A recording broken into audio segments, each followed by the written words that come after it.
It is the Mike Show. It's the, what is it? It's Wednesday. It is Wednesday. It is Wednesday. It's Way Wednesday with the United Way of Central Virginia. Almost each and every Wednesday, we get a visit from Chris.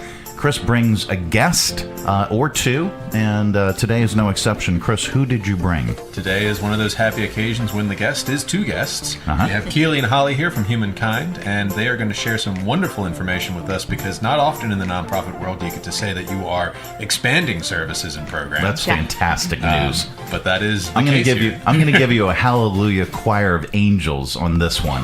There we go. We're getting sound effects. Yes. All right, I'm excited. You get sound effects right out the gate. All right, so expanding services is good. Tell us what is expanding. Yeah. So we actually are expanding our Lynchburg location for Early Head Start. Oh, wow. By almost half of our children and families that we serve there. About how many kids and families are served currently, and then what will that mean? Yeah, so right now in Lynchburg we have 48 children and families, and we'll be adding an additional 42 once our renovations are complete. That is fantastic. Mm-hmm. What are the age ranges with Early Head Start? Tell me about the program itself, and then let's talk about the need. And I would imagine you probably have a waiting list at this point. We do. So that was a lot to try. There's a lot of steps there. Let's see. Yeah. So we're going to start with what is Early Head Start. So we actually serve children ages 6 weeks to 3 years of age. Wow. It's during their most critical development. Absolutely. Their brain is about 80% developed by age 3. And so we're getting them in there, supporting their health and education and their development as early as we can get them. And we're also supporting the families. And I'm trying to remember what the other part of the question was. What the need is. What the need is in the community. So we are a childcare desert, Mike, in the Lynchburg region, so Lynchburg and surrounding counties. Yep. And we are the only program that serves this demographic of people who need no-cost childcare. So I say, no cost to the. It's not free. We pay for it. Right. But it is no cost to the client. Okay. And so when they come to us, there's no tuition bill. They do not pay for diapers, wipes, formula, and we feed them breakfast, lunch, and a snack a day through our private caterer. Okay.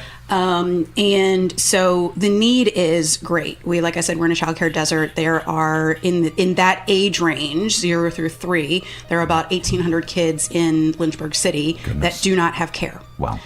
So either they're home with kinship relationships or they are home with a babysitter.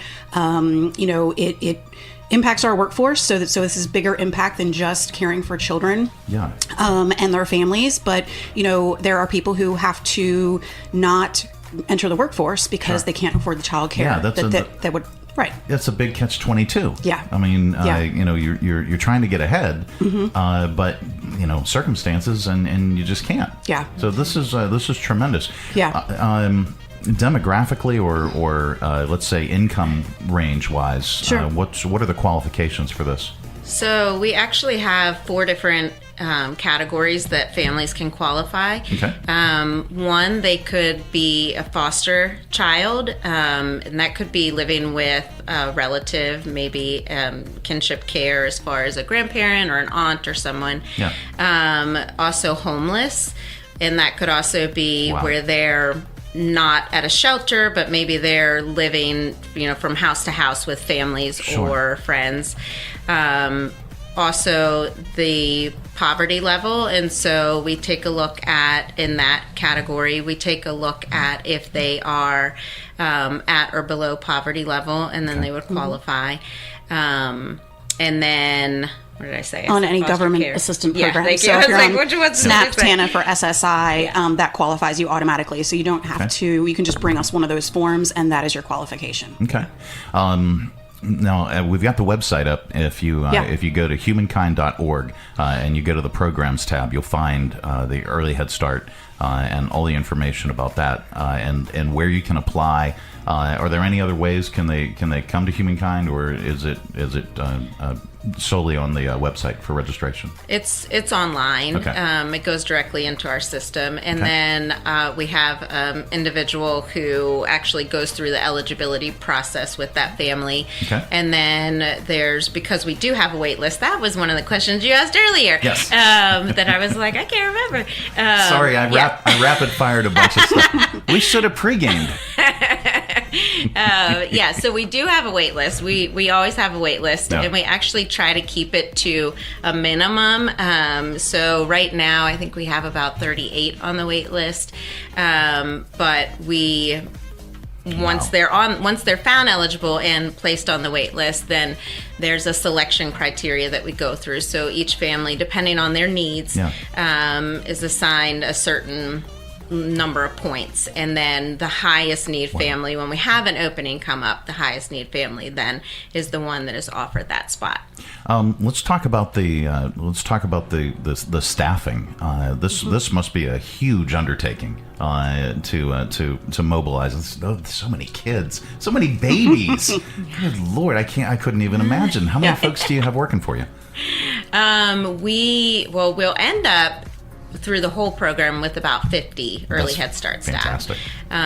Yes, and we also have a Bedford Center. Okay. And so that center is not expanding, which is why I hadn't mentioned it earlier. Right. We do have a Bedford Center as well. And geographically, where does Humankind serve in throughout the Commonwealth? The entire region. Okay. So this Lynchburg site, like I said, we are the only site serving this demographic of people who need free childcare in the entire region. So Lynchburg and surrounding counties.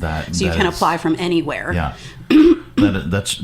It's tremendous and mind-boggling to think at the same time. Well, and so I think, Mike, I want to touch on the staffing that you brought up earlier and kind of add to that we will be with the expansion, we'll be having 9 children in each room and 3 adult teachers in each room, and that ratio of child to teacher ratio is absolutely unheard of. It is far past what we're required to have, and so I think it speaks to the level of care, of individual care that we can provide to each child and their family. One of the other things that makes our staffing increase from a regular what you would call like a child care center. Normally you would have a center manager and teachers, and that would be at the extent of the staff. But in our early Head Start program, we employ a third position, and that is called the family engagement specialist. And what that person does is journey alongside the families while the children are in our care for the 3 years. So if they're with us from the start of 6 weeks and they run through the program and we return them to the same environment they came from, that's not lasting change for that child or that family. Absolutely. Right? And all of Humankind's programs are focused on lasting change. And so we want to make it most successful rate of people changing their lives is affecting them in a profound way.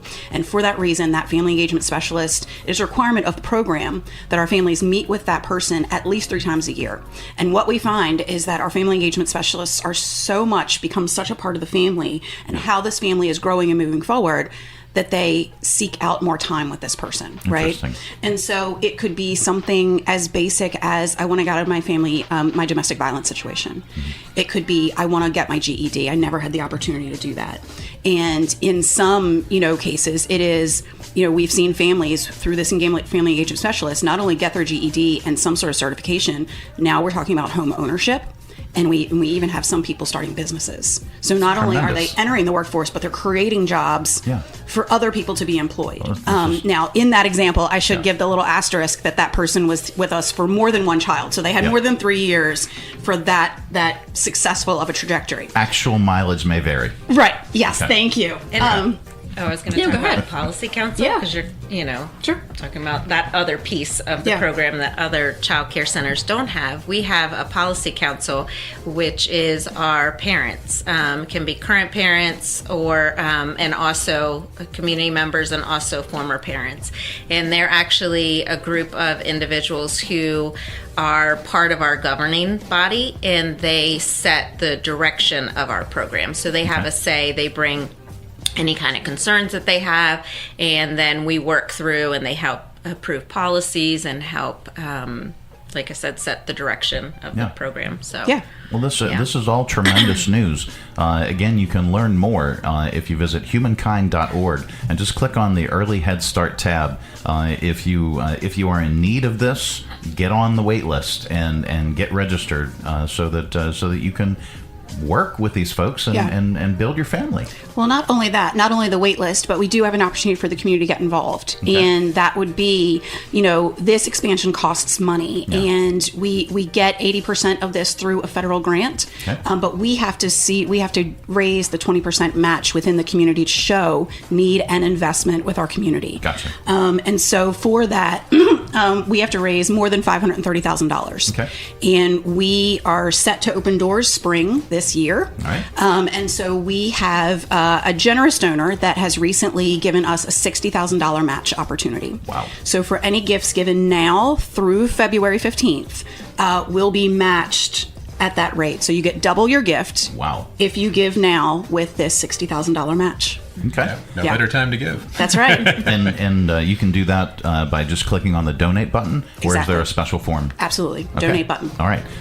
Humankind.org. You'll see a big orange donate button. Click on that, and what you'll see then is right up on the screen. Mm-hmm. And if you want to learn more, you can contact the folks at Humankind as well. Absolutely. All right. I think we may have solved all the world's problems. Just about. I think Getting we got there. pretty darn- We're getting there. There's Yeah, we always are. work to be I done. hear there's 80% of the way there, and there's another 20% that still needs to be done by donating to Humankind on their page. You know what? I like those odds. I do. I do. Well, I'll be curious to see how this is progressing. So Thank I hope you. you guys will come back and give us some updates as well. Speaking of updates, tell us about Turkey Trot. We have not talked since Turkey Trot. How did it go, and what was the final runner count? Do you remember? 4,000. Wow. Well, yeah. So we maxed out. We maxed out at 4,000. Thank you for asking. So for anybody listening who doesn't know, the Turkey Trot is Humankind's largest fundraiser of the year, and so it has incredible impact not only on this region but the statewide services that we provide through Humankind. And so we maxed out at 4,000 participants this year. That is the max for that the course will hold. Yeah. And so we did that for the first time ever. We broke every measurable record that we have ever had for this race in 2025. So it was incredible success, only because the community gets behind this and supports it. There is a need for help in this community, and Lynchburg is incredibly philanthropic. And so we're just so thankful for that support. The big takeaway this year, Mike, though, hold on to your socks because I might blow them off. Wait. Holding. Okay, thank you. Is that we were able to take this race, which was so successful already. All the people that paved the way before us, right, before we took the race over from them, it was already successful, but we tripled the net profit in 3 years. In the past 3 years. Wow. And so we're just so appreciative, and this just allows us to do much more with the money that we raise. This is tremendous. Yeah. It's already an institution. It always has been. Yeah. But taking it to max levels. Yeah. And it's not just runners from just right here in the area. It's folks from all over. So 80% of our participants are local. Okay. So Lynchburg region, Lynchburg City, surrounding counties. Sure. And it makes sense. But there are people. We had two different countries participate this year. Wow. People, came from different countries. Obviously, visiting people from Lynchburg, right? Sure. And some, 32 states. Yeah. That is incredible. Yeah. Well, congratulations on the success of that race. Switching gears. Lynchburg is not the only race in town. Well, but is it the biggest? The 10K. The Turkey Trot? Yeah. So the Turkey Trot is the largest single race. So the 10 miler has two races that participate at the same time, the 10 miler and the 4 mile. Okay. And so the Turkey Trot is the largest single race in Lynchburg. Wow. Yeah. Wow. Sounds like getting on to being the largest race period without needing that disclaimer, perhaps. We're coming for you, Jeff. No, that is tremendous news. Again, you can learn more about everything that's going on with Humankind at humankind.org. Chris, you got a race as I got well. A race. You got a race, and you got a race. Everybody gets a race. So this will be what, year 6? Year 6, and if you're one of the 4,000 or so folks who enjoyed the Turkey Trot this year, That's right. and you haven't yet come down to the 5K on the runway, it's another excellent race here in Lynchburg. So it is, of course, from the name, it tells you, right there at our regional airport. And we do it, run it right down there on the runway. Yep. Or more specifically, the taxiway. Yep. But yeah, you're right down there where the planes go, and it's I think a highly unique opportunity to see the airport and Lynchburg from a slightly different angle than you may have before. Tons of fun, and yes, it's the 6th year, and ours has continued to grow as well. We're a little bit more constrained for safety and space reasons. It's been growing every year, but only in increments of 100. So this year we're doing 100 more runners than we did last year, which means I believe that we have a total cap this year of about 700 or so runners. And then spectators on top of Not too shabby. Yeah. Not too shabby. Not too shabby. But and you had mentioned it is on the taxiway at Lynchburg Regional Airport, and they can only close operations for so long. Yes. So they give you a certain time frame. It is one of the fastest races. One of the fastest races I've ever seen. But to help out with that. This is the city of 7 hills. Yeah. There's no hills. It is hills. flat. Yeah. It is completely flat. It is like level flat on this taxiway. So if you're a runner, you can appreciate that. Yeah. Yeah, absolutely. Well, Yeah, it says you to want me to is get that started running. Yeah, it you says know? to me Like- that it's a race started. for everyone. It's Yeah. a race for everyone. Absolutely. It's very accessible. So yeah, if you haven't run a race before, this might be the one for you to Yeah. start. Yep.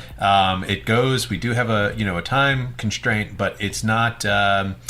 It is not in any way prohibitive. Yeah. I think most people can finish in that time. We just on our side logistically wrap up pretty quick. Yeah. Well, the race itself is an hour long.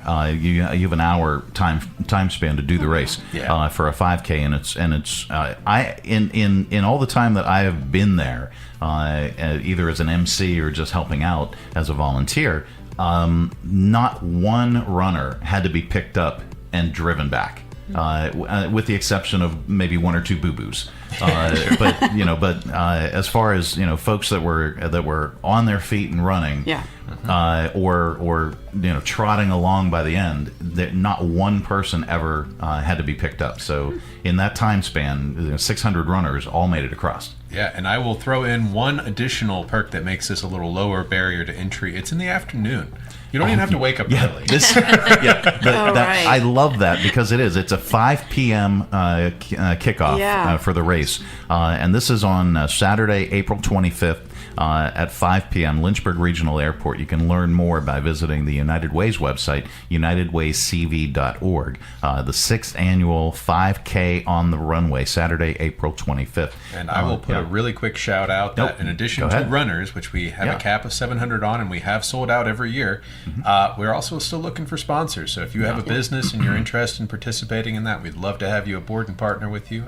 So absolutely reach out to me at United Way, and my contact information should be right there on the website alongside the sign up for the runners. Yep. And do you still need volunteers as well? I believe we do. I'm not sure if that link is live yet or not. Okay. I have to take a look myself. Okay. Well, stay tuned for that if it's not. But I think you had somewhere between 70 and 80 volunteers last year for this particular race, and it takes a lot of people to pull this off. And so 6 years of doing this. 6 years of growth and fun. I mean, it's a fun event. Yeah, and this one is Top Gun themed. Yes, so it's I take some personal credit for that. Nice. I came up with that. Nice. Top Run. It's Top Run. One of the things that I really love about this, and I don't know how you guys pulled it off, but there was a touch and go from an actual military fighter craft that happened during the race. So the military fighter jet came in, did a touch, and took off. And I mean, it full throttle blasted off into space practically. And it was probably one of the most dynamic things that I've ever seen. It's pretty cool. It was really I make cool. no promises. Well, we do try to incorporate as many of the aviation elements around us as we can, because it is a really cool, unique thing to be doing, be doing it on the runway itself. And then, of course, you do have that same kind of traffic, Yeah. somewhat continuing right by you. So yeah, there's some really great opportunity for some unique experiences. And the now. taxiway is completely closed. Safety is the number one concern. But Right, there man, will oh be man. no concern about being run over by an airplane while But you're here's doing this. the thing: if you to get this kind of access to the runway or the taxiway, to be this close to the action, on any other day you'd get arrested. Oh yeah. It's an so opportunity. You can do it for sure on any other day. It's just I don't recommend it. As a matter of fact, the airport have been such great partners with us. Let me just go ahead and say, don't do it. Yeah, don't do it. Don't do that. Just don't do it, guys. But do. Registration opens now. It's open. It actually opened on December 31st. Top Run. It's the United Way 5K on the runway Saturday, April 25th, 5 p.m. So go to unitedwaycv.org to register for that race. Well, guys, now I think we've solved almost all the problems in the world. At least for There we today. go. If you queue up Highway to the Danger Zone Oh my on your goodness. audio vault, I'll be very That's happy. the icing on that. Yeah. Well, here's the thing. We do pay rights and royalties for everything that we play on Radio 434, but that does not cover us with the social media distribution. So there we our audio will get muted, and then we'll get a red card Or we just sent do to us. impromptu karaoke. I mean, they Feel can't free, stop feel free to us. censor me out. Do you want to close out on an impromptu karaoke? Well, but I will tell you this: if you listen to the, I just sent the commercial to Kate, and so we actually created our own music bed so that we weren't, copyright infringing on anyone. Kenny Loggins, you don't have to sue us. But I through the magic of our AI technology, we created a music bed that sounds very similar to the genre of music that Kenny Loggins' Danger Zone sounds. We'll have to check that it's very out. similar. So Yeah. it's in the background of the commercials that will be starting very soon on this station and also starting on WSET TV. So you'll be able to see it and hear it, and just know that music was created by us. Wonderful. I'm so excited. I am too. All right, let's go to the danger zone and get outside and brave the temperatures. Thank you guys so much. Yeah. We really appreciate everything Thank that you all Chris, are doing. for bringing us on. Absolutely. It is the Mike Show. It's the Wednesday edition. Coming up a little bit later on, we do have Audio Vault. Stay tuned.